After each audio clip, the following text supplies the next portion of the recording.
Kopi Pak Haji. Kopi Pak Haji 2 ya? Siap.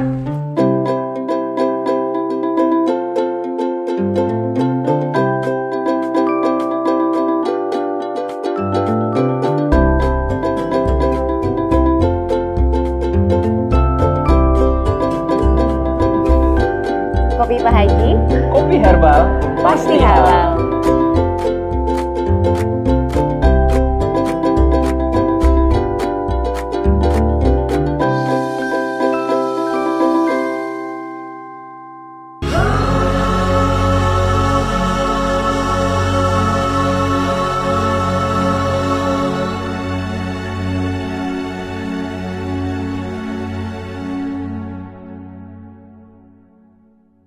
Assalamualaikum warahmatullahi wabarakatuh. Alhamdulillah, bersyukur pada Allah Subhanahu wa taala. Apa khabar hari ini Bapa Ibu sekalian, tuan-puan? Dah minum kopi radik? Alhamdulillah ya. Bersama dengan Pak Haji lagi, kita ikut kuliah teruslah dalam keadaan macam ni ya, keadaan duduk di rumah ya. Jadi di samping itu tambahkan ilmu lah. Tengok nanti bila dah keluar rumah nanti tengok semua pohon-pohon itu berguna, insya-Allah. Itu yang kita harapkan ya, kita harapkan supaya kita melihat semua yang ada tumbuh-tumbuhan ini bukannya menjadi gulma dan hama, tetapi kesemuanya adalah bermanfaat untuk umat, insya-Allah. Ya, kerana Allah tidak menciptakan itu sia-sia apapun di keliling kita. Setuju? Baik. Alhamdulillah hari ini Pak Haji telah bersetuju untuk kita membincangkan masalah luka. Ya, masalah luka di dalam dan luka di luar ya, luka di luar. Jadi oleh sebab itu selalu kita akan jumpa satu peribahasa mengatakan luka di luar nampak di tangan, luka di dalam siapa yang tahu. Jadi itu di antara peribahasanya, luka di luar nampak di tangan, nampak lukanya. Tapi kalau di dalam siapa yang tahu? Jadi itu Allah saja yang tahu. Baik. Tentang luka ini kita mula belajar ya, tentang pohon yang ada di keliling kita, iaitu Eupatorium odorata ya, iaitu pokok kerinyo rumput Jepun, rumput kapal terbang. Ini dia pohonnya. Cuba kita tengok daunnya, menarik sekali daunnya. Ini dia daunnya, elok sekali. Di mana daun kerinyo ini ataupun daun odorata ini atau rumput kapal terbang ini sewaktu dalam Perang Dunia Kedua. Dalam Perang Dunia Kedua ni ada dua herba yang kita kena ingat. Satu herba untuk luka dalam peperangan. Satu herba untuk demam malaria. Selepas saja peperangan Dunia Kedua, maka pada ketika itu demam malaria menjadi selepas perang. Biasanya begitulah, selepas perang ni banyak penyakit akan datang. Sama seperti banjir, selepas banjir banyak penyakit yang mendatang. Jadi oleh sebab itu, maka ada dua pohon yang sering diingat orang. Ya, diingat Perang Dunia Kedua, ingat pohon tersebut. Salah satunya ialah rumput kapal terbang atau rumput Jepun ataupun juga dipanggil sebagai kerinyo. Ini tujuannya untuk ubat luka. Satu lagi ialah pasak bumi atau Eurycoma longifolia atau pokok tutup ataupun pokok tongkat ali. Masya-Allah. Dua herba ini sentiasa diingat di dalam kita memperkatakan tentang Perang Dunia yang Kedua. Baik, untuk luka maka kita gunakan begini ya. Lihat ya, Pak Itu tunjuk. Kalau boleh kita ambilkan kapur makan ya, kapur sirih yang orang tua-tua duk makan, orang muda pun ada yang makan. Kapur sirih itu ya, kita ambil dia, kita letakkan di sini. Macam kita sapu di daun sirih. Tapi ini bukan sirih lah, tetapi daun kerinyo ataupun daun rumput Jepun. Kita sapukan ini, kemudian kita basahkan. Kemudian kita buat begitu ya, kita lumat-lumatkan sikit. Kalau mudah saja kita begitu. Kalau agak kering, tambahkan sikit air.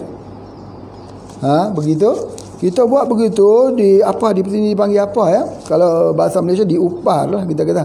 Ini upar, bukan sapu. Ya, upar begitu sampai dia keluarkan, nampak dia keluarkan ada warna-warna macam kuning iodin tersebut. Jadi kita ambil semua itu, bukan begitu, kita letakkan luka di tangan. Luka di luar nampak di tangan. Letak itu. Berhenti, sebentar berhenti. Itulah caranya untuk luka. Kalau luka tu besar, bagaimana di luar? Banyak sikit daunnya. Kalau banyak, macam mana? Takkan kita nak menggunakan upah begitu? Tak payah, tumbuk. Kalau dia besar lagi, itu saja caranya. Tapi campurkan sikit dengan kapur. Bila kita campur sikit dengan kapur, dia keluar buih, maka itu lagi baik, lagi bagus. Kapur itu ialah CaCO3, kalsium karbonat. Jadi oleh sebab itu, bila kita campur saja kalsium karbonat CaCO3 plus dengan Euphorbia odorata, dengan ini dia jadi ubat luka yang sangat alami tapi berkesan. Itu yang pertama yang Pak Haji nak ajarkan. Biasalah kalau kita duduk di kampung, kadang-kadang kena pacat. Kalau bukan pacat, lintah. Lintah. Lintah tu kalau dia dah mula, kita cabut, buangkan lintah tu, masih lagi keluar. Kerana ada, semalam Pak Haji dah ceritakan, iaitu apa? Hirudin. Ada enzim. Enzim dia membuat dia tidak membeku. Jadi oleh sebab itu, bila kita cara dia nak membekunya, daripada daun ini dah yang Allah Ta'ala ciptakan untuk kita. Masya Allah, sangat hebat. Khusus untuk luka. Bagaimana dengan bahan-bahan yang lain? Okey, daripada pohon ini ada satu hormon yang dikenali sebagai sitokinin. Sitokinin ini atau cytokinin ini, dia selalunya kalau orang belajar dalam dunia perubatan, dia seolah-olah macam dengar, macam pernah dengar, apa dia, hormon apa ni? Hormon untuk memudahkan bersalin. Biasanya kalau wanita nak bersalin, diberikan sitokinin, dia akan cepat untuk melahirkan anak. Jadi oleh sebab itu, akar dia mengandungi sitokinin. Biasanya orang dulu dia gunakan untuk keluarga berencana, tapi ini tak Pak Haji cadangkan. Ya, kalau kita gunakan nanti masalah kalau kita tak betul-betul guna, sebab akarnya ini mempunyai satu bahan yang boleh menyebabkan keracunan pada liver, pada hati. Boleh jadi keracunan akarnya kalau kita buat tak betul. Atau dia tak boleh untuk jadi ubat gugur ataupun untuk keluarga berencana, tetapi dia jadi embryotoksik. Bahaya tu. Kalau embryotoksik, kalau kita ambil, anak akan jadi cacat. Jadi oleh sebab itu, maka jangan buat-buat sendiri. Cuma ada dalam satu produk yang Pak Haji buat, iaitu ubat cacing. Dia digunakan sinergi. Persentage yang digunakan harus kecil, tidak boleh besar. Jadi oleh sebab itu, maka pencampuran sesuatu herba itu kadang-kadangnya tidak betul kerana terlalu banyak ataupun terlalu sedikit kerana tak disinergi atau diambil secara tunggal. Itu kebanyakannya boleh mendatangkan bahaya. Jadi maka kalau kita nak gunakan herba, kita harus memahami apakah dia herba tersebut mempunyai bahan beracun atau tidak. Misalnya yang ini, dia juga mempunyai bahan tersebut. Tetapi kalau kita tahu sitokinin ini, dia sangat-sangat bagus. Dia termasuk dalam 7 hormon. Ya, 7 hormon di dalam tumbuh-tumbuhan. Auksin, ya, gibberellin, juga sitokinin. Jadi sitokinin ini satu hormon untuk membesarkan dan mengeluarkan buah dan juga mengeluarkan daun, sama seperti kita tengok baja, ya.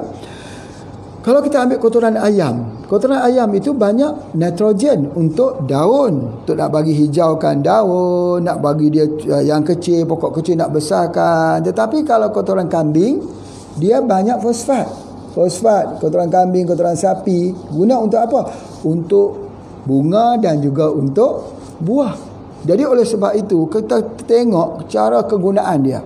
Ya, cara kegunaannya. Jadi kalau kita ambil daripada kotoran ayam, ini banyak nitrogen.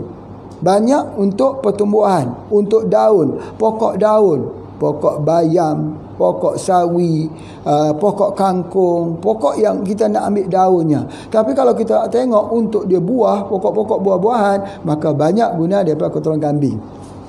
Itu faham kan? Jadi begitu juga dengan pokok kerinyuh ni, maka akarnya tadi boleh dijadikan sebagai satu POC yang berkesan sekali untuk tujuan peringkat pertumbuhan pokok, bagi dia besar cepat, bagi dia jadi macam POC.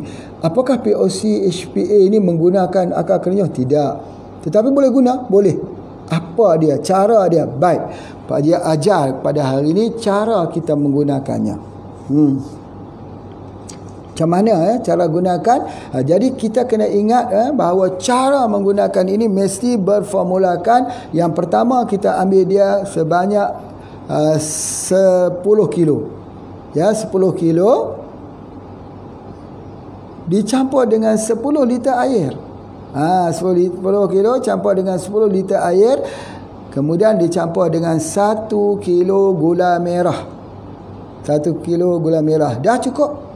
Dah cukup? Ya, dah cukup. Dia telah mempunyai satu hormon yang kuat yang bernama sitokinin. Masya Allah. Kalau kita peram berapa hari, ambil masa 1 bulan. Tetapi syaratnya, ada syarat. Apa tu syaratnya? Syarat guna air hujan. Air hujan. Itu dia. Jadi hujan yang turun ini, Pak Haji selalu sebut matar rahmat, hujan rahmat. Sebab apa? Kalaulah hujan itu kita ambil hanya 10 kilo saja, 10 liter saja kita ambil, kita campur dia dengan 10 juga akar ini, maka kita rendamkan, masuk saja dengan gula merah 1 kilo, Masya Allah, sudah. Ia akan menjadi sebagai pupuk yang murah. Ya, murah, ya, hujan, tunggu hujan, sekarang musim hujan. Ini pohon yang tumbuh begitu banyak, hanya perlu tunggu 1 bulan saja. Siap fermentasi itu baunya macam tapai. Indonesia panggil tapai. Jadi bila dia bau macam tapai, bukan busuk, maka dia sudah boleh guna. Kita semprotkan, kita spraykan. Ingat, ni sebanyak tak boleh banyak. Satu tutup ini yang dah siap itu, satu tutup ini untuk 10 liter. Untuk 10 liter. Masuk dengan air biasa, spray untuk semua. Dan ini menjadi anti hama nombor 1. Penyakit tak ada, penyakit kerinting daun tak ada, hama-hama pun tak suka datang, dan dia membesarkan pohon. 1 di dalam 3 dalam 1. Apa tu 3? Anti hama, antivirus, dan dia menjadi zat penyubur bumi. Jadi oleh kerana jadi zat penyubur bumi ada dalam 1, iaitu pohon ini. Obat luka dalam masa Perang Dunia yang kedua, ubat luka untuk hari ini, dan juga digunakan juga sebagai obat untuk tanam-tanaman. Masya Allah. Itu dapat disebutkan filosofinya, sesuatu yang baik untuk manusia, baik juga untuk haiwan. Menutup luka kepada manusia, menutup luka haiwan, menutup luka tumbuh-tumbuhan. Jadi oleh sebab itu tumbuh-tumbuhan tak boleh jadi besar, ya, tak boleh jadi besar, lambat membesar, ada banyak penyakit kalau kita tak gunakan pohon kerinyuh ini. Masya Allah, subhanallah. Itu pelajaran kita yang pertama. Yang kedua, kita boleh gunakan juga daripada pohon ini. Ini senduduk. Senduduk yang ada bunga tapi belum lagi berkembang, daun senduduk. Daun senduduk ini pun begitu juga, hanya perlu tumbuk saja daun itu, letak di tempat yang luka, insya-Allah berhenti lukanya. Sama juga seperti daun ini, daun odorata tadi. Senduduk ini yang banyak melastoma, melastoma malabatricum, banyak ada di tempat kita tu, ambil daunnya itu tumbuk, letak di tempat luka, masya-Allah berhenti juga lukanya itu. Allah menjadikan ubat luka ni banyak pada daun-daun yang kita tidak ketahui. Itu ada di antaranya. Baik, senduduk ini pun banyak khasiatnya. Selain daripada itu, kita boleh gunakan akarnya ini. Akar senduduk boleh guna untuk penyakit keputihan. Ya, untuk penyakit keputihan. Dan dia juga mempunyai sifat astringent, yakni sepet ataupun kelat, mempunyai bahan untuk kencing manis. Biasanya senduduk ini ada berbagai jenis, ada yang bunga pink, ya, ada senduduk besar dipanggil senduduk gajah. Biasanya kalau senduduk gajah yang besar itu, akarnya diambil, dimasukkan dalam obat untuk orang stroke. Orang stroke, ya, di mana orang stroke kita gunakan daripada senduduk gajah, yakni senduduk yang pohonnya besar itu, sebab dia mempunyai kesan yang sangat bagus. Biasanya orang stroke kerana darah tinggi, kerana kencing manis, kerana penyakit jantung, kerana ada permasalahan yang lain, maka kita rawat dia dengan menggunakan akar daripada senduduk ini untuk penyakit keputihan dan juga untuk luka, dan juga akar digunakan untuk sakit perut. Orang yang ada masalah sakit di dalam perut ini, ada kita panggil ada mah, ada gastrik, juga kita gunakan daripada akar senduduk. Masya Allah, baru 2 herba ini yang orang buang, orang tebas, orang potong, orang tidak mahu, dan orang anggap ini sebagai satu gulma, satu rumpai yang tidak ada maknanya pada diri mereka. Ingat, sesuatu yang kadang-kadang tidak berguna kepada seseorang tetapi tak sangat diperlukan oleh orang yang lain. Kalau manusia ini ataupun kerana Allah ciptakan alam ini, semuanya berguna. Jadi orang yang pintar, orang yang pandai menggunakan semua fasilitis yang ada, yang Allah bagikan di atas muka bumi ini, ya, mencipta peluang. Ya, bukan kita mencari peluang. Kalau kita mencari peluang, sama seperti kita mencari pekerjaan. Banyak orang cari pekerjaan, maka dia tak akan berjumpa dengan pekerjaan. Cari pekerjaan, ada kerja kat di sini, ada kerja di pabrik ini, di kilang ini, dia mencari. Tetapi orang Islam itu kehandalannya ialah mencipta peluang. Ya, mencipta peluang ini adalah hadis Nabi sallallahu alaihi wasallam. Apa dia? Hadis Nabi, bila Nabi mengatakan bahawa sebaik-baik manusia ialah manusia yang memberi manfaat kepada orang ramai. Kalau dia nak bagi manfaat kepada orang ramai, dia mesti menjadi seperti magnet yang boleh memberikan peluang kepada orang. Jadi oleh sebab itu, bagaimana nak jadi magnet? Magnet itu dia mesti mencipta peluang. Mencipta peluang, yang pertama sekali bagaimana kita nak mencipta peluang, kita harus melihat semua yang ada di persekitaran kita ini, semua berarti, semua berguna, dan semua boleh digunakan untuk membina sebuah peluang. Ya, jadi oleh sebab itu kita cipta peluang. Apabila kita mencipta peluang, misal kata ini kita membuat obat-obatan, ini kita membuat POC, dengan ini kita membuat daripada racun-racun untuk serangga misalnya, itu kita sudah mula mencipta. Maka itulah tujuan manusia hidup di atas muka bumi ini, untuk mencipta kreativiti, untuk menghidupkan sebagai khalifah di atas muka bumi ini. Cuma dalam soal ibadah kepada Allah, maka ini tidak boleh kita berkreativiti. Kerana ibadah itu mesti mengikut seperti yang ditunjuk oleh Rasulullah sallallahu alaihi wasallam. Ya, kita tidak boleh berkreativiti. Misalnya kita lihat orang lain bermeditasi, agama Hindu misalnya. Mereka duduk di suatu tempat, ya, melakukan meditasi samandi, ya, untuk menyatukan diri dengan alam. Kita pun melakukan begitu juga. Orang Islam tidak boleh, dia tak boleh ada hukum tasyabuh. Tasyabuh ini iaitu menyerupai.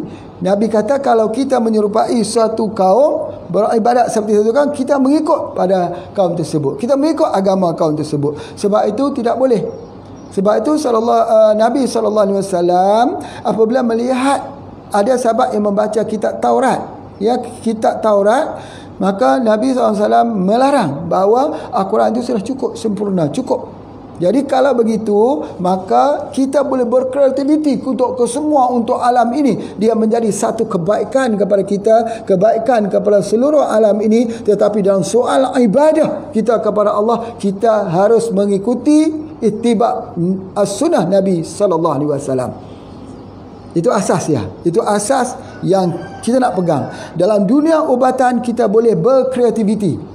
Boleh mengambil apapun ini, belajar tentang kelebihan, cara mengolah, cara guna. Allah suka. Allah suka sebab kita menggunakan daripada semua yang diciptakan olehnya. Pohon senduduk kita ambil, kita faham, kita guna, kita olah, kita beri kepada umat ini mendapat manfaatnya. Allah suka.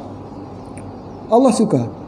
Ya, sebab ini ada untuk kemaslahatan di dalam hidup. Jadi oleh sebab itu, maka jangan kita matikan kreativiti yang ada dalam diri kita. Kerana hikmah Allah menciptakan akal pada manusia ini untuk manusia itu berkreativiti. Ya, itu adalah asasnya. Okey. Seterusnya itu ada untuk ubat luka. Yang pertama Pak Haji dah tunjukkan. Yang kedua, yang ketiga ini. Ni apa, ya? Mungkin bapak ibu tengok tak jelas apa dia. Ini kalau bahasa Malaysia panggil jerami. Jerami padi. Kalau Indonesia panggil merang. Merang kalau bahasa Malaysia, merang tu anak harimau. Anak harimau yang makan ayam pada waktu malam itu merang namanya, iaitu jerami. Ya, jerami. Selepas pokok padi tersebut, pohon padi tersebut diambil padinya, maka batang-batangnya itu dipanggil jerami. Jerami adalah ubat luka. Jerami adalah ubat luka. Bagaimana caranya? Caranya ialah kita bakar jerami tersebut. Jerami ini dibakar. Bila kita bakar, dia menyala. Mohon ambil dia punya lighter, kita bakar sikit bagi dia menyala. Kita ambil abunya. Bila kita ambil abunya, abu campur dengan minyak. Minyak apa? Minyak apa pun bisa. Minyak BCO, bagus. Tapi mahal. Minyak kelapa, bagus. Minyak zaitun, lagi-lagi bagus. Minyak apa? Semua jenis minyak. Campurkan saja dengan abunya ini. Bila kita bakar, dia jadi abu. Dia jadi hitam. Maka yang hitam itulah untuk menutup luka. Jadi oleh sebab itu, kalau ada yang ingin nak berkreativiti, menghasilkan produk, ambil saja minyak, bakar yang ni dulu, campur dengan minyak sampai minyak itu dimasukkan, kemudian pelan-pelan abu ini ke dalam minyak tersebut, dia aduk sampailah minyak tu jadi hitam. Sudah siap, boleh digunakan khusus untuk luka. Boleh. Masya Allah. Merang ni apa lagi kegunaannya? Ya, abu tadi kalau dicampur dengan air boleh guna untuk shampoo. Shampoo di kepala untuk buang ketombe. Jadinya kita buat dia begini. Jadi kita bakar. Cuba Pak Haji bakar tengok ya. Jadi kalau kita bakar, dia mudah, dia jadi hitam. Cuba kita lihat. Ni. Jangan terbakar bangunan sudah ya.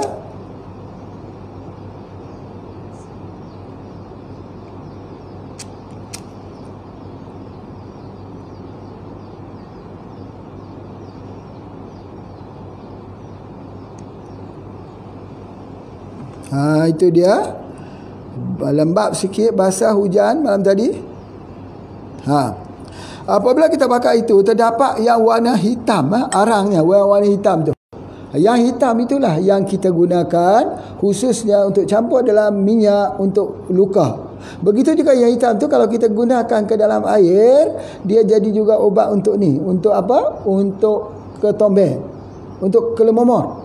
Jadi kita boleh buat shampoo air daripada merang ini. Kalau kita buat, kita boleh buat shampoo untuk rambut. Bagus sekali.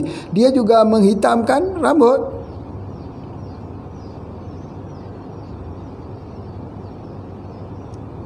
Dia juga menghitamkan juga rambut. Jadi itu dia antaranya. Jadi yang hitam itulah. Cuba tengok. Itu digunakan. Baik, inilah juga yang digunakan oleh Fatimah Az-Zahra ketika Rasulullah SAW pulang daripada peperangan Uhud.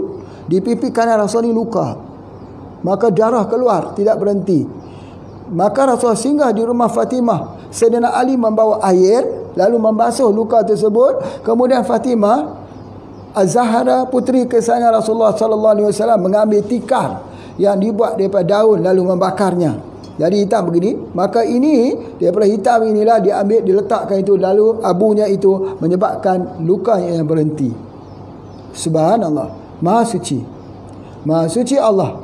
Ya, yang mana kita melihat bahawa salah satu daripada pengobatan yang telah digunakan sewaktu hidup Rasulullah sallallahu alaihi wasallam lagi ialah daripada abu yang dibakar, daripada tikar yang dibuat daripada daun. Masya Allah. Itu sangat hebat. Jadi oleh sebab itu, maka jerami padi itu pun, ya, jerami padi itu pun selain daripada kita bakar untuk jadi pupuk, jadi baja semula kepada pokok padi tersebut, boleh digunakan untuk ubat. Masya Allah. Ya, itulah dia kegunaannya. Baik.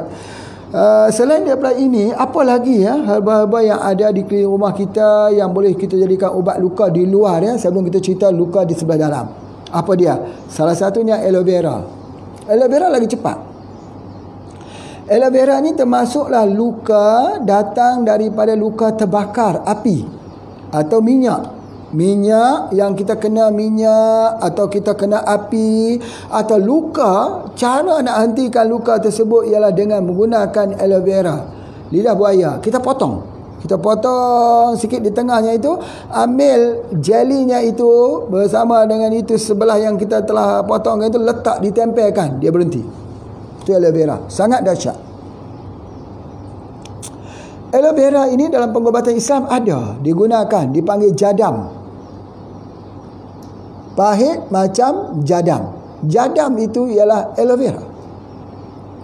Kalau dalam masyarakat Melayu dulu, sesuatu herba, ubat peracikan herba pasti dimasukkan jadam.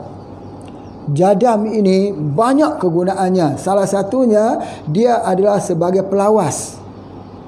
Jadam, aloe vera adalah sebagai satu pelawas. Yang kedua, aloe vera ini dia memang bukan hanya untuk luka di luar, tapi kalau kita ambil dia baik untuk luka di dalam. Aloe vera. Aloe vera ialah satu herba yang sangat-sangat bagus digunakan dalam bentuk jadam sebagai ubat periuk, ubat didihan dulu, digunakan untuk mengubati orang yang selepas bersalin, orang yang ada masalah aksiden, orang yang ada masalah luka-luka terjatuh misalnya, dia gunakan aloe vera. Aloe vera ini sangat-sangat bagus dan sangat-sangat hebat dan sangat-sangat orang kata apa, sangat-sangat memberikan dia punya kesan penyembuhan yang cepat. Aloe vera ini sekarang banyak dijadikan dalam bentuk gel.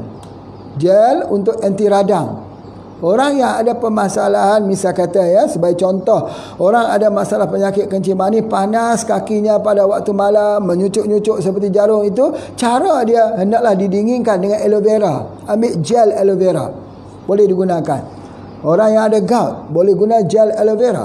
Orang yang ada peradangan, bengkak, boleh guna gel aloe vera. Boleh ambil aloe vera. Aloe vera itu sesuatu yang mendinginkan. Dia adalah satu pengobatan daripada pengobatan Islam yang ditinggalkan. Jadi oleh sebab itu, maka kita jangan lagi tinggalkan perubatan ini. Angkat semula. Angkat semula aloe vera. Guna semula. Pak Ji, lihat aloe vera ni yang paling banyak di Kalimantan. Besar-besar. Besar-besar di Pontianak. Masya Allah, besar-besar begitu. Satu, kalau yang besar betul-betul tu kadang-kadang 1 kilo. Setangkannya 1 kilo, setengah kilo. Masya Allah. Itu aloe vera. Dan aloe vera ini juga digunakan sebagai pupuk, sebagai baja yang sangat bagus. Ingat ya, Bapak Ibu sekalian, cara paling mudah, semua ubat-ubat daripada herba yang mempunyai sifat untuk anti luka, semua boleh digunakan untuk tujuan pupuk atau baja POC, semua.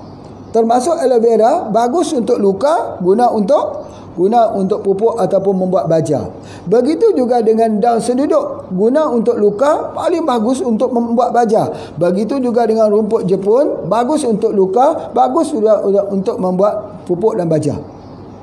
Begitu aloe vera dibuat, sama juga 10-10-1, 10 kilo, 10 kilo liter air, satu ambil daripada gula merah. Sama juga. Sama kontaknya. Jadi kalau begitu, besok kalau jumpa ada pohon lain yang digunakan untuk luka, ketahuilah bahawa dia adalah juga boleh digunakan untuk tujuan membuat pupuk. Boleh gunakan untuk membuat baja POC. Misalnya apa dia? Daun binahong. Daun binahong. Di Malaysia panggil daun apa? Sebenarnya daun bidahong juga. Daun macam daun sirih tu menjala, yang atasnya berwarna hijau, bawahnya warna merah.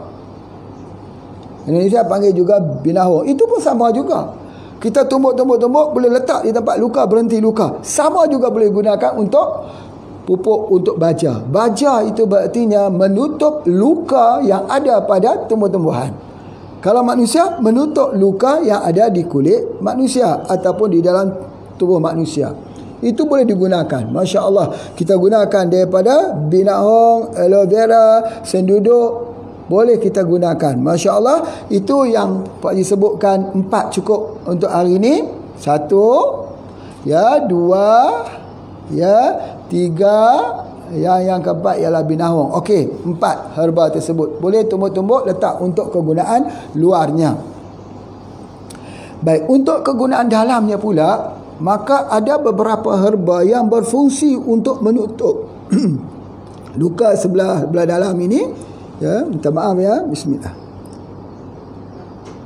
Dia ya, herba yang kita gunakan untuk menutup di sebahagian dalam ini, salah satunya ialah spirulina. Spirulina.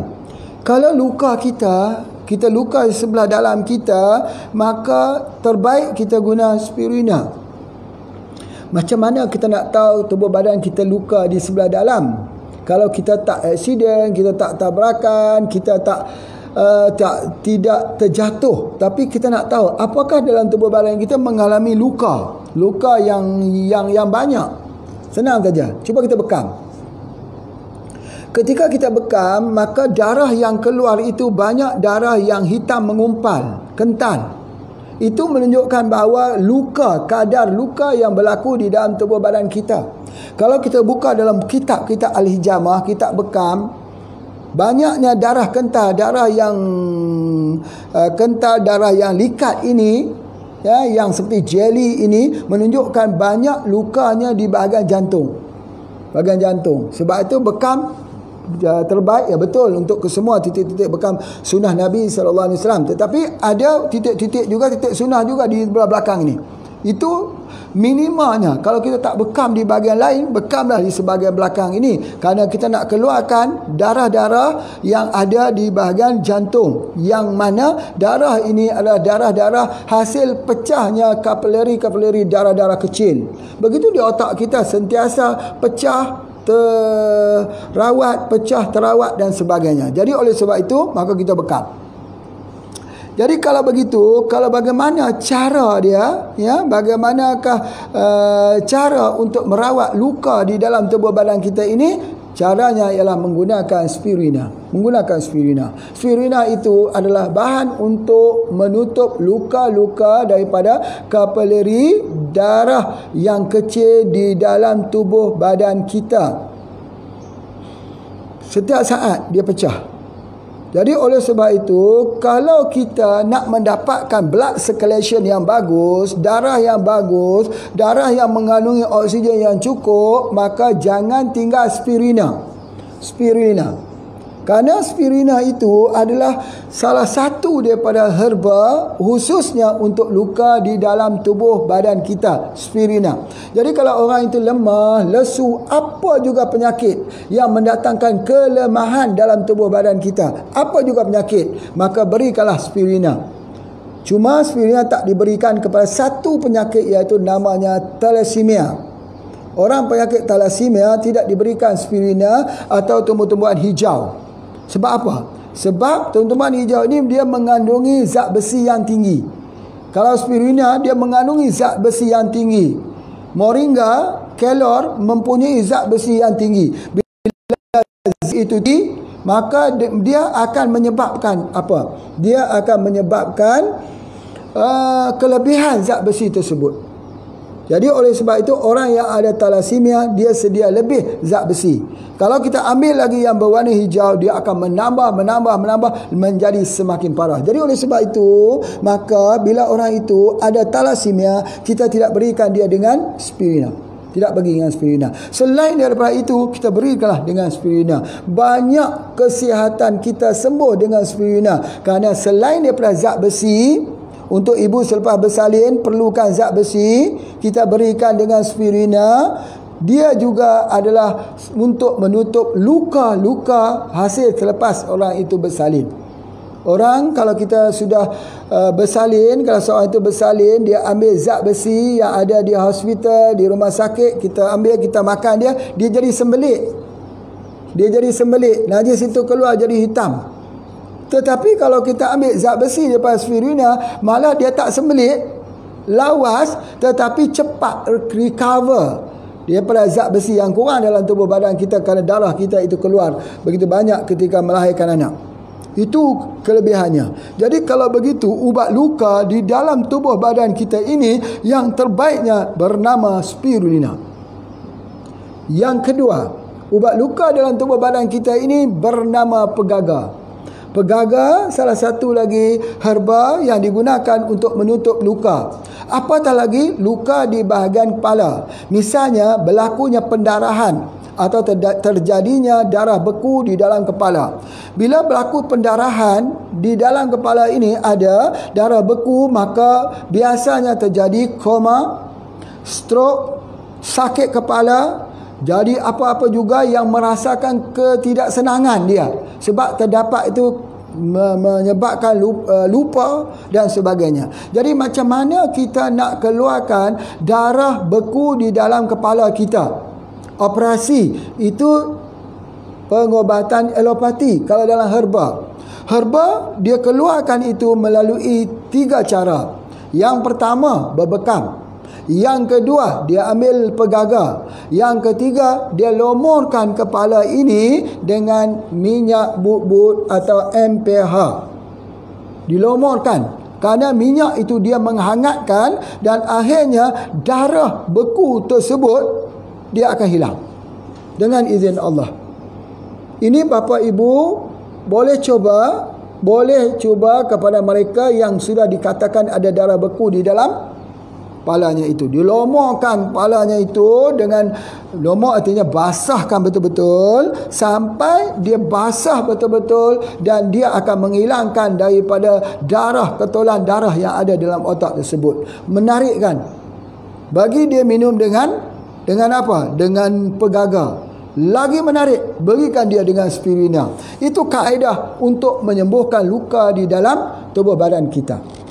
Satu lagi yang boleh kita gunakan ialah menggunakan gamat atau dalam bahasa Indonesia panggil tripang. Ini juga sangat baik. Bapa dan ibu sekalian, kalau kita ambil gamat ya, kita ni macam gamat lah, contohnya gamat. Kita ambil pisau, kita potong perut gamat tu, ambil air dia. Ini gamat hidup ni, kita letakkan dia dekat laut. Nanti sebulan kemudian kita jumpa lagi perutnya telah pun bercantum. Sebab apa? Sebab itulah keupayaan gamat yang Allah Ta'ala cipta dia untuk luka dalam tubuh badan kita. Ya, kalau di luar dijadikan minyak gamat. Ya.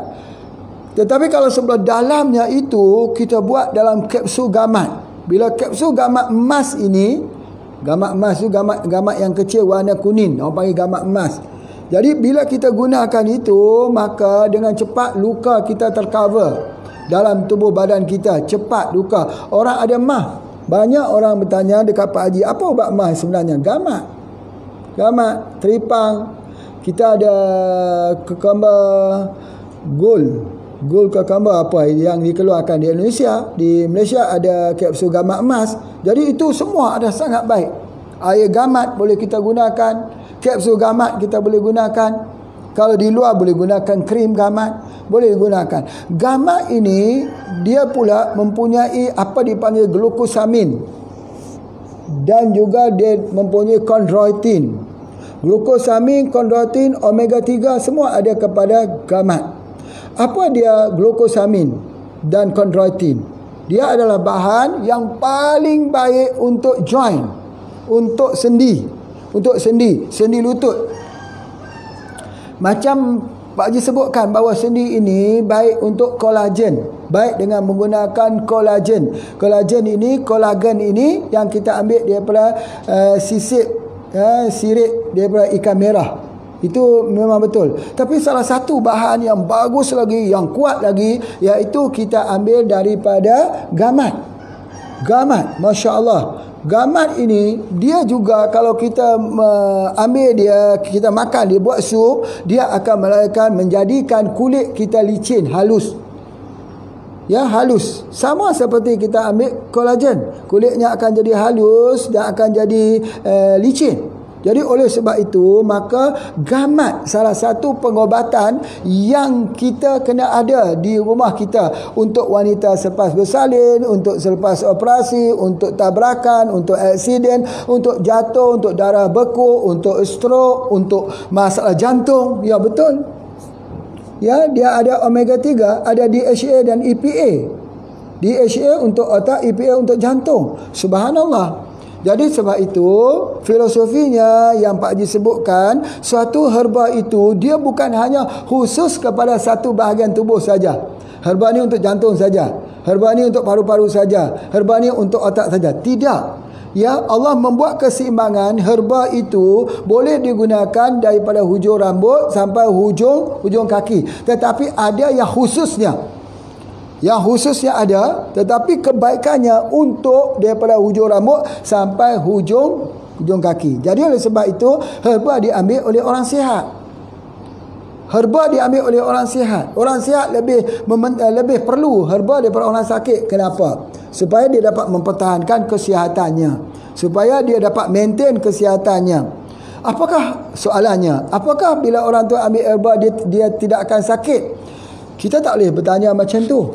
Walaupun doktor dia sakit. Walaupun doktor spesialis dia mati. Walaupun orang itu pintar dalam ilmu apa juga, sakit dan mati ini sudah ketentuan daripada Allah. Tetapi kita memilih takdir yang lebih baik. Kalau orang itu ambil obat, maka kalau dia sakit, kemungkinan besar sakitnya hanya 2 hari saja. Tapi kalau dia memilih tidak ambil ubat, kemungkinan besar sakitnya 2 tahun. Jadi kita lari daripada satu takdir kepada satu takdir yang lain. Bukan berartinya kita lari daripada takdir. Bukan berartinya kita engkar kepada takdir. Tetapi kita mengikuti takdir apa yang ditentukan sebagai ibadah kita kepada Allah. Iaitu kita berikhtiar, berusaha, bertawakal dan mencari obat. Kerana Nabi SAW menyebutkan bahawa likulli da'in dawa, setiap penyakit ada ubat. Berartinya bila Nabi mengatakan setiap penyakit ada ubat, berarti Nabi menyuruh kita mencari ubat. Mencari ubat. Itu artinya Nabi memberikan arahan kepada kita secara indirect. Bila orang tu sakit, Nabi akan kata setiap penyakit ada ubat, berartinya mencari obat. Dan dalam hadis yang lain Nabi kata berobatlah wahai hamba Allah. Berobatlah wahai hamba Allah. Kerana Allah yang menciptakan sakit, dia menciptakan ubat. Jadi Nabi SAW menyuruh kita mencari obat. Tapi yang menyembuhkan itu siapa? Allah.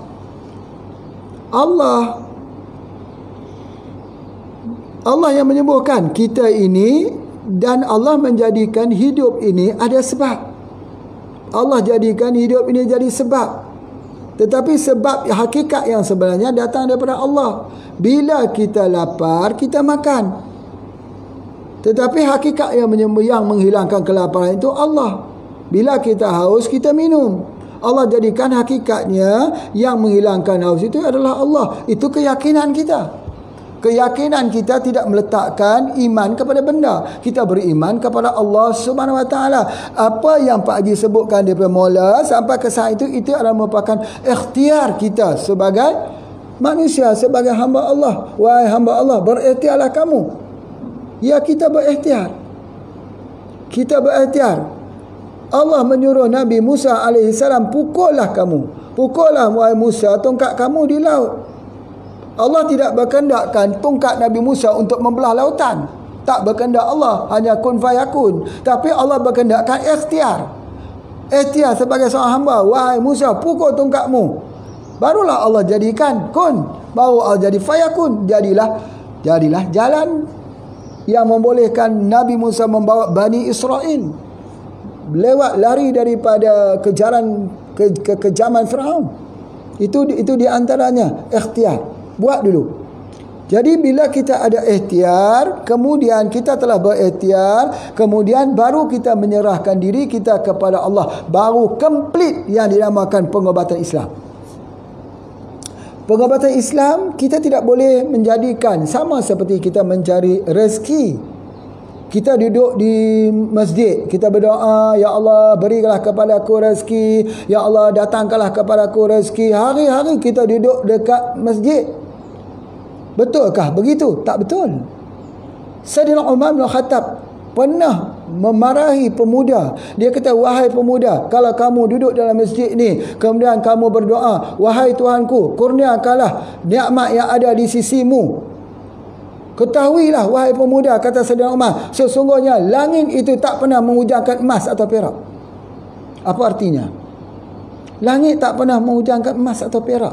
Berdoa di dalam masjid, minta masjid, bagus. Itu lambang hamba, taqarrub kita kepada Allah. Tetapi harus menggunakan tulang-tulang kita yang Allah ciptakan ini untuk bekerja mencari rezeki. Di tengah rezeki-rezeki yang Allah berikan pada kita. Sama seperti orang lain. Sebab tu hebatnya Nabi Daud alaihissalam bila beliau sendiri bekerja membuat baju besi untuk mencari makanan untuk ahli keluarganya. Masya Allah. Rasulullah SAW menjadi pengembala kambing. Rasulullah SAW menjadi seorang peniaga. Rasulullah SAW juga terkenal sebagai peniaga di tanah Hijaz. Siapa yang tak kenal Muhammad bin Abdullah, seorang peniaga yang al-amin, yang terkenal amanahnya. Jadi oleh sebab itu, bila kita berubat, kita tidak boleh mengambil satu sikap berdoa tanpa kita berusaha. Ya, dia kata berusaha, doa itu pun berusaha juga, betul. Tetapi kita kena pergi kepada hakikatnya. Bapa Ibu sekalian, kita kena memahami bahawa hakikat daripada kita itu ialah kita kena berikhtiar dan sebagainya. Baik, itu yang pertama Pak Haji sebut. Yang pertama spirina, yang kedua pegaga, yang ketiga adalah gamat, dan yang akhirnya Pak Haji nak sebut ialah semuanya itu boleh ambil di dalam minyak but-but atau minyak Pak Haji. Malah ini yang paling mudah dah tersedia. Luka di luar, luka di dalam. Bagaimana? Luka dalam, minum saja. Ada anak pun boleh minum. Suka anak-anak nak minum ni. Tak boleh minum, nanti ada bahan kimia. Siapa masuk bahan kimia? Pengobatan kita alamiah, ilahiyah. Alamiah tak boleh masuk kimia. Itu yang warna hitam itu bukankah pewarna dalam minyak? Tidak. Memang banyak pewarna minyak itu, kebanyakannya warnanya hitam, dimasukkan bahan kimia pewarna. Tapi yang kita masuk ini bukannya bahan kimia, tetapi arang yang hitam yang kita bakar tadi ni. Tetapi yang kita bakar daripada pokok-pokok kayu yang kita bakar membentuk cakul. Cakul ialah arang, karbon aktif. Di dalam ni yang hitam itu namanya karbon aktif. Karbon aktif ini dia sama seperti mana kalau orang ada minum. Orang kata gastrik ya, kita minum. Alhamdulillah, kemung perut minum. Alhamdulillah, sebab dia adalah arang. Arang tu pun sama juga dalam hadis Nabi SAW, dia menutup luka. Luka di perut namanya gastrik, namanya tokak lambung. Luka dekat bahagian jantung, luka dekat bahagian pembuluh-pembuluh darah, luka di organ-organ yang tertentu dalam tubuh badan kita disembuhkan dengan menggunakan minyak. Ekstrak minyak. Minyak apa? MPH ataupun menggunakan minyak but-but MBB. Itu adalah antaranya. Jadi oleh sebab itu, maka bila kita menggunakan minyak ini, salah satu daripada bahan untuk menutup luka tadi namanya kolagen. Kolagen sangat-sangat baik. Misalnya apa yang kita katakan kolagen? Kapsul yang kita gunakan untuk ubat, itu dipanggil kolagen. Itu juga bagus untuk luka. Tetapi kolagen ini diambil daripada mana? Ada gamat dan ada juga yang diambil daripada sumber-sumber haiwan. Kebanyakannya daripada haiwan. Misalnya dhab kita ambil, atau juga kita ambil daripada diambil daripada perut sapi. Perut sapi itu diambil, dikeringkan betul-betul, dijadikan juga untuk ubat untuk hilang luka. Atau diambil pada belut sidat yang paling banyak sekali. Atau diambil daripada bahagian-bahagian yang boleh mendatangkan kolagen. Kebanyakannya daripada sumber haiwan. Haiwan itu yang halal, pasti yang halal.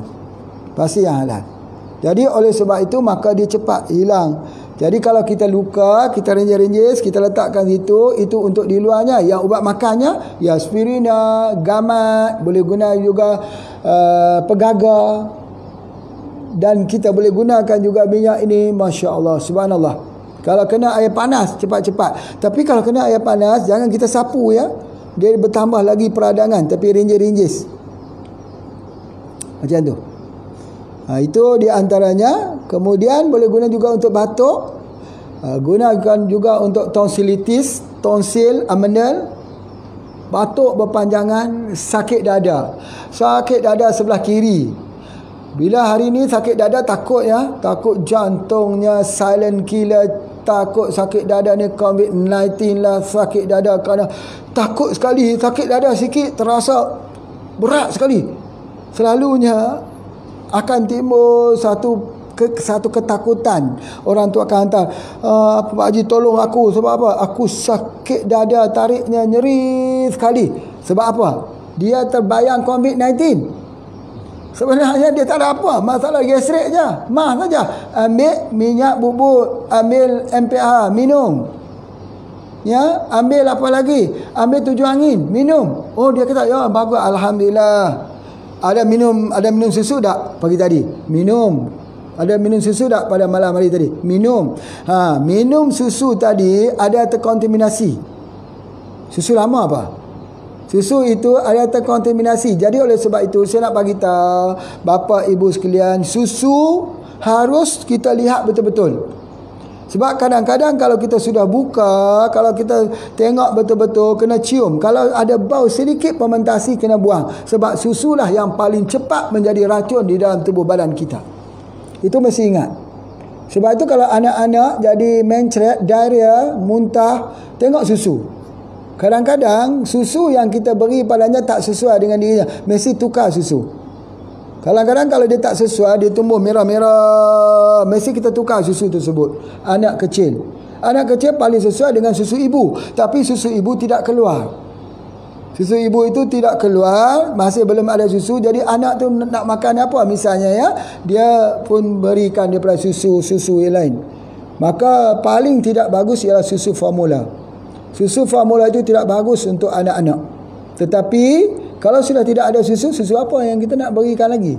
Jadi itulah, maka saya ingatkan bahawa harus lihat bahawa banyak susu-susu yang diberikan itu yang tidak sesuai dengan anak kecilnya itu.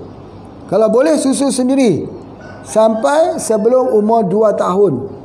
Boleh kita ibu-ibu menyusukannya sebagainya. Dan ada permasalahan lagi pada susu ini. Banyak dari satu permasalahan fenomena susu daripada lembu gila. Banyak lembu yang jadi penyakit lembu gila. Jadi DNA lembu gila itu ada dalam susu. Maka bila ibu-ibu memberikan susu kepada anak-anak, dia mendapat DNA daripada lembu-lembu yang tak sihat. Penyakit lembu, penyakit kuku dan mulut lembu dan sebagainya. Jadi oleh sebab itu maka susu ini pernah kita dengar satu ekonomi yang rosak di suatu ketika dulu, industri susu daripada negeri China. Bagaimana susu yang dibuat oleh negeri China yang menyebabkan mati dan menyebabkan penyakit kepada anak-anak bila mengambil susu itu. Lalu akhirnya susu tersebut telah dipanggil semula dan dihentikan pengeluaran, dan industri lembu, susu lembu di negeri China hancur. Hancur habis. Ini dipanggil integrity kolektif. Bila jatuh semua sampai menterinya itu bunuh diri. Sebab apa? Sebab hancur. Jadi ribu-ribu malah juta ekor lembu yang tak boleh keluar. Sebab negara tidak berani untuk import. Sebab boleh menyebabkan keracunan. Apa yang Pak nak sebutkan dekat sini, bahawa susu ini kena hati-hati. Kadang-kadang dia ada racun. Untuk anak-anak itu harus perhati ya. Kalau muntah kemudian dia jadi mencret, hati-hati itu. Itu ibu-ibu, maka lebih baik kita berikan dengan susu ibu itu sendiri. Ya, kalau ibu itu memberi susu sendiri kepada anaknya itu, maka dia mengalir, kasih sayangnya mengalir. Ketika ibu letak ya, tengok ada sebelah kanan, ada sebelah kiri. Sebelah kanan ni makanannya, daripada sari makanan ibu. Sebelah kiri daripada air ibu, air yang diminum oleh ibu. Jadi ketika kita mula kita untuk bagi susu, kita letakkan dia sebelah kanan, makanan dulu. Bila kita tengok sebelah kanan, ketika bagi susu, kita pun melihat dirinya. Dia pun dalam tidur dia pejama, dia tengok mata ibunya. Pertembungan di antara mata anak dan mata ibu ini membentuk sebuah kasih sayang yang abadi selama-lamanya. Kasihnya tidak berubah. Kasihnya sepanjang masa. Ya. walaupun dipisahkan oleh tanah yang menghalangkan dua jiwa ini, tetapi kasihnya tak pernah terhalang. Lepas kita bagi makan sebelah kanan, bagi pula sebelah kiri. Bagi minum dia sebelah kiri. Jadi itu antaranya. Jadi bila kita buat begitu, mengalir kasih sayang antara anak dan ibu yang akhirnya mencetuskan sebuah kehidupan yang harmoni, iaitu taat, yang bernama taat. Uwais Al-Qarni, Uwais Al-Qarni menceritakan, yang diceritakan bahawa seorang hamba Allah yang doanya itu sentiasa makbul. Doa seorang hamba Allah yang namanya terkenal di langit, yang tidak terkenal di bumi. Sebab apa? Taat ibu ayah. Pak Haji dah sebutlah, ceritalah bahawa bagaimana indah dan klasiknya,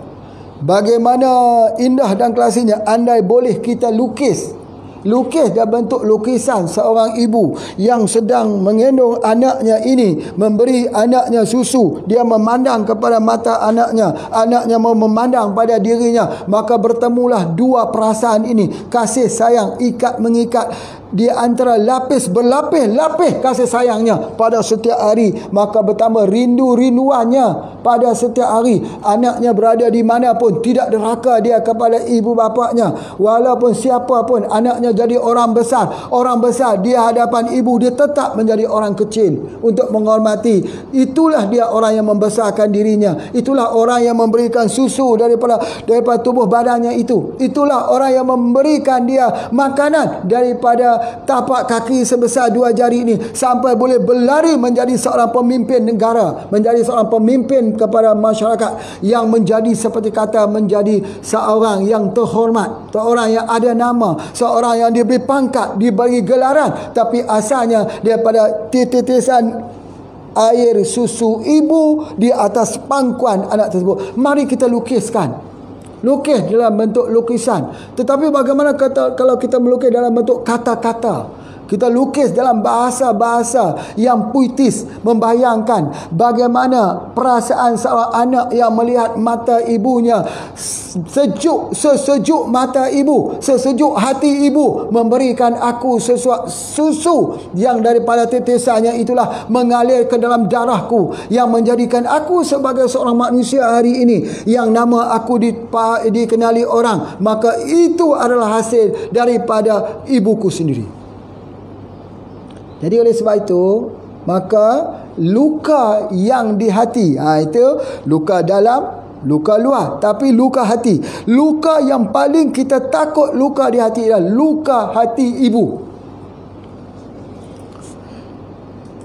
Mengakhiri kuliah Pak Haji pada hari ini. Assalamualaikum warahmatullahi wabarakatuh.